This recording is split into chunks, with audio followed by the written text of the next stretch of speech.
Namaste Andy, I'm Dr. Raga Samhita and I'm a fertility consultant here at Medsi Hospitals, Vijayawada. Today I'm here to have a chat with the most famous and the most well-read and one of the best doctors here in Vijayawada, that is Dr. Padmaja Madam. I'm just glad that I work with her because there's no one better to impart knowledge on us better than Padmaja Madam. So ఈరోజు madam 30 years of experienceలో చాలా cases చూసుంటారు, చాలా different సినారియోస్ని treat చేసి ఉంటారు. So మనందరం మన డౌట్స్ని madam clarify చేస్తారు ఈరోజు. ఈ మధ్య చాలా వరకు we are hearing that it's always better ఒకటే బేబీని పెట్టి ఒకరినే పెంచి single embryo transfer is always better for the mother and the foetus both అని అంటున్నారు. కానీ చాలామంది పేషెంట్స్ ఏం అడుగుతారంటే మాకు ట్విన్స్ పెట్టేసేయండి మేడం, ఎలానో ఐవీఎఫ్కి వెళ్తాము, మళ్ళీ ఇంకోసారి ఎందుకు మాకు ట్విన్స్ కావాలి అని అంటారు. So and some people are scared that IVF అంటేనే ట్విన్స్ అని. So what is your take on this ma'am? అది మెడికల్గా చూస్తే human design is one baby at a time. So అందుకు ఐడియల్ సిచ్యువేషన్లో ఒక బేబీనే కనాలి. ట్విన్స్ ఎందుకు వద్దంటారు అంటే, ట్విన్స్ ఉన్నప్పుడు మదర్కి అబార్షన్ రిస్క్ ఎక్కువ. ఒక బేబీ నార్మల్ ఉండి ఒక బేబీ అబ్నార్మల్ ఉంటే దాంట్లో డిసైడ్ చేయడం చాలా కష్టం. ఒక బేబీ పెరిగి ఇంకో బేబీ పెరగట్లేదు అంటే ఎవరి కోసం మనము ఎక్కువ తాపత్రయపడాలనేది చూసుకోవటం కష్టం. గర్భసంచి ఏదైనా దారి కొంచెం వీక్ ఉంటే ఇద్దరు బరువుతో ప్రిమచ్యూర్ డెలివరీ రిస్క్స్ చాలా చాలా ఎక్కువ. 5వ నెలలోనే ఉమ్మనీరు పడిపోయి అబార్ట్ అయిపోయిన వాళ్ళు చాలామంది ఉంటారు. అండ్ 2 బేబీ మెటీరియల్కి మదర్ అడ్జస్ట్ అవ్వాలి కనుక మదర్కి హై బ్లడ్ ప్రెషర్ వచ్చే అవకాశాలు ఎక్కువ. ఇంతకుముందు హార్మోన్ తేడాలు ఎవరికన్నా ఏదన్నా ఉంటే, ప్రెగ్నెన్సీలో డయాబెటీస్ వచ్చే అవకాశం ఉంటే ట్విన్స్తో అది చాలామందికి వస్తుంది. అండ్ ఈ రిస్క్లన్నీ ఇప్పుడు 7th మంత్లో పెయిన్స్ మొదలయ్యాయి అనుకోండి, 7th మంత్లో 2 బేబీలని డెలివర్ చేయాల్సి వచ్చింది అనుకోండి, ఇద్దరిని ఐసీయూలో పెట్టాల్సి వచ్చింది అనుకోండి.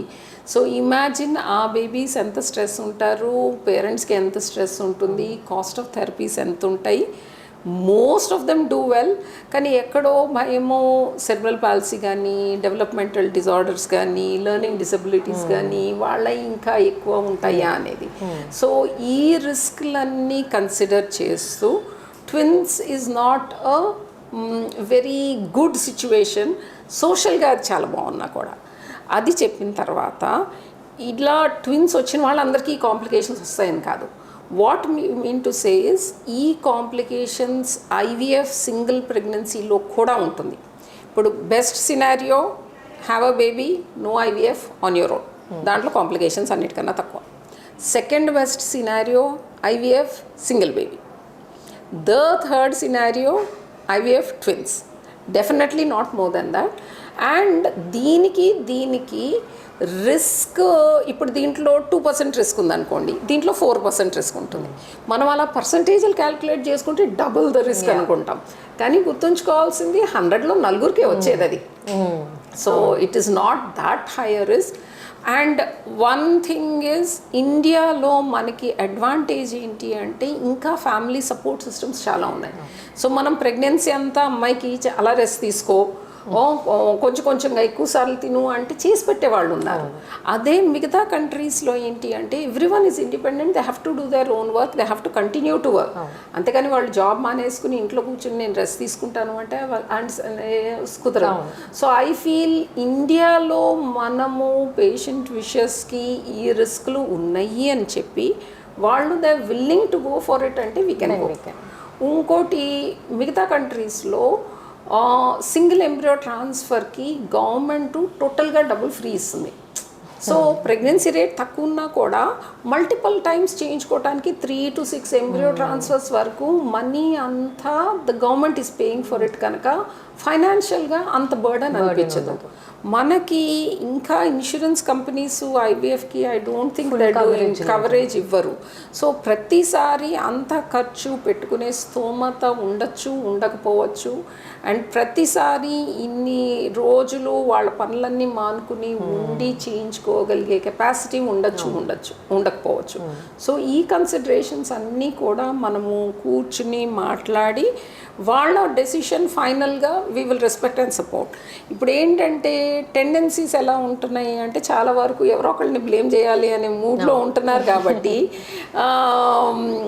సెకండ్ టైం ఐవీఎఫ్ చేయించుకోవడానికి వచ్చి అది సక్సీడ్ కాలేదనుకోండి, అప్పుడే ట్విన్స్ పెట్టుంటే బాగుండేది అనమాట అనేసిపోతారు.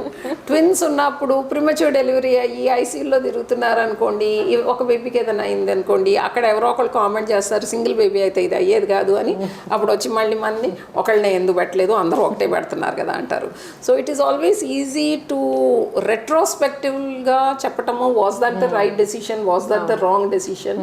కానీ what we want is people ముందుగానే ఆలోచించుకుని క్లియర్గా అర్థం చేసుకుని ఒక డెసిషన్ తీసుకుని ముందుకు వెళ్ళి మళ్ళీ వెనక్కి తిరిగి చూసి ఆ రోజు ఇది చేసి ఉండాల్సింది అనే రిగ్రెట్స్ ఉండకూడదు అనమాట. Yeah true. సో మేడం చెప్పిన ప్రకారంగా మనం చూస్తే మనం వాస్తవానికి చాలా దగ్గరగా ఉండాలి when we go to a doctor. Hopes ఉండాలి definitely, but at the same time ఇది మా రియాలిటీ, ఇది ఇలా చేస్తే నా రిజల్ట్ ఇలా ఉండొచ్చు, ఇది నెగిటివ్ అవ్వచ్చు, ఇలా పాజిటివ్గా ఉండొచ్చు అని మనం రియాలిటీకి దగ్గరగా ఉండి మన సిచ్యువేషన్ ఇది అని హస్బెండ్ని వైఫ్ బ్లేమ్ చేయకుండా, వైఫ్ని హస్బెండ్ బ్లేమ్ చేయకుండా, రిలేటివ్స్ని బ్లేమ్ చేయకుండా, డాక్టర్స్ని బ్లేమ్ చేయకుండా ముందుకు వెళ్తే we'll get a better result both emotionally and medically also. So next thing ma'am, best case scenario ఏంటి IVFలో? లైక్ ఈ పేషెంట్కి IVF is good, they'll get a good result. What is the best case scenario in IVF? Okay, మా దగ్గరికి కొంతమంది clients వస్తూ ఉంటారు.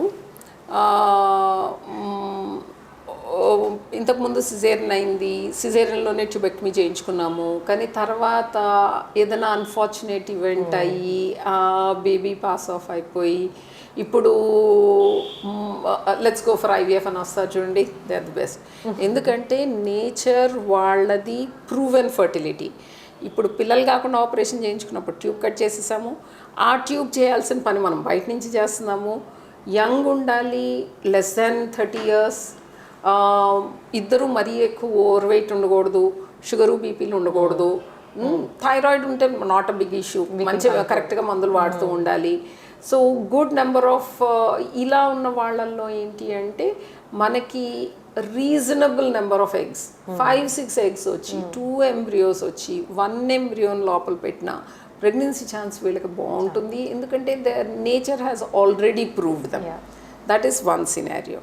The other scenario what I think is that borderline male factor, అంటే sperm count మరీ తక్కువ లేదు, అలా అని చెప్పి నార్మల్గా ప్రెగ్నెన్సీ వచ్చే అంత లెవెల్లో లేదు. 2-3 cycles వాళ్ళు కన్జర్వేటివ్గా ఇంజెక్షన్స్తో ఐయుఐలు అలాంటివి ట్రై చేశారు, కానీ అది మ్యాచ్ కాలేదు కనుక okay let us do an IVF అనుకున్న కండిషన్స్లో దీంట్లో కూడా వర్తించేది కండిషన్ సేమ్.